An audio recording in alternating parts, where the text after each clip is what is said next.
Le confinement est terminé, les chantiers reprennent et il est maintenant temps de s'interroger sur l'indemnisation auquel ont droit les titulaires de marchés publics de travaux.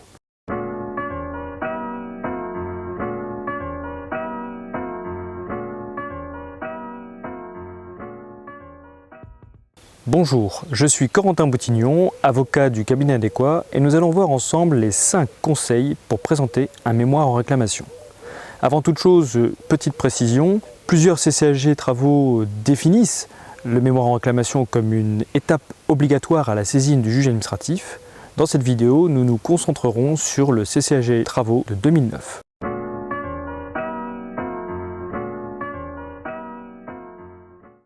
Le mémoire en réclamation intervient à la suite d'un différend qu'il est essentiel d'exposer dans le cadre de ce mémoire. C'est un peu scolaire, mais nous vous conseillons de faire une première partie qui expose ce différend, les motifs de la réclamation, et une deuxième partie qui expose les réclamations. Par ailleurs, pour ne donner aucun doute sur l'objet de votre demande, nous vous conseillons de l'intituler « Mémoire en réclamation » en visant l'article du CCAG applicable à votre marché. Enfin, il s'agit d'une demande préalable obligatoire, en aucun cas d'une transaction.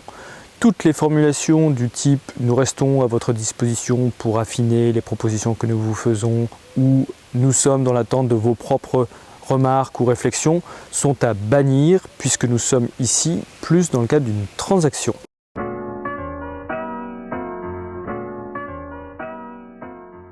Ça va sans dire, mais ça va mieux en le disant, les demandes doivent être très précises.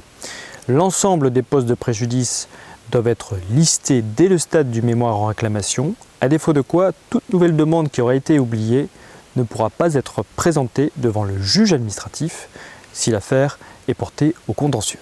Ensuite, les bases de calcul doivent être également précisées. Si par exemple vous avez eu une augmentation du coût de la main-d'œuvre du fait du respect des distanciations sur les chantiers, vous devrez expliquer les raisons qui vous ont conduit à la somme que vous réclamez en fonction des prix que vous avez proposés dans le cadre du marché.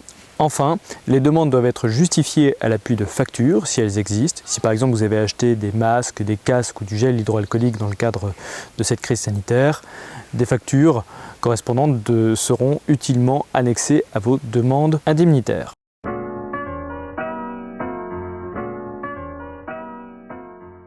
Ce serait dommage d'avoir respecté les conseils qui précèdent et d'envoyer votre demande à la mauvaise personne. Le CCAG travaux de 2009 prévoit que le mémoire en réclamation doit être adressé à la personne représentante du pouvoir adjudicateur qu'on retrouve dans les documents contractuels et copie de cette demande doit être adressée également au maître d'œuvre. Il faut donc bien comprendre que peu importe la personne avec laquelle vous avez un différend, un conflit, que ce soit le maître d'œuvre ou l'une des personnes qui représente le maître d'ouvrage, la demande doit être adressée aux différentes personnes que j'ai précitées.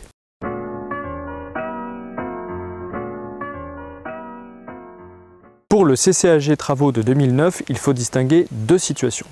Soit vous êtes dans le cadre du règlement final des comptes, l'ouvrage a été réceptionné, vous avez adressé votre projet de décompte final et le maître d'œuvre en retour vous a notifié son décompte général.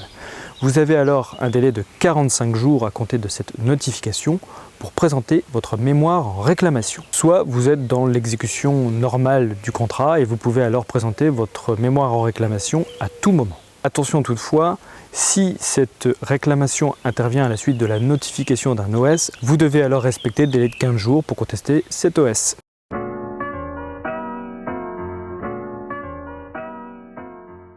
Ce dernier conseil est évidemment un clin d'œil, mais pas que, parce qu'il n'est pas rare que l'on soit saisi tardivement, dans le sens où le mémoire en réclamation a été adressé et il comporte quelques incertitudes, quelques défauts qu'on ne peut plus reprendre ensuite devant le juge administratif, même si évidemment on fait tout pour le défendre. Il est donc conseillé de faire relire son mémoire en réclamation par un avocat, voire réécrire en partie pour pouvoir le sécuriser au maximum. C'était les 5 conseils adéquats, à bientôt pour de nouveaux conseils et d'ici là, prenez soin de vous.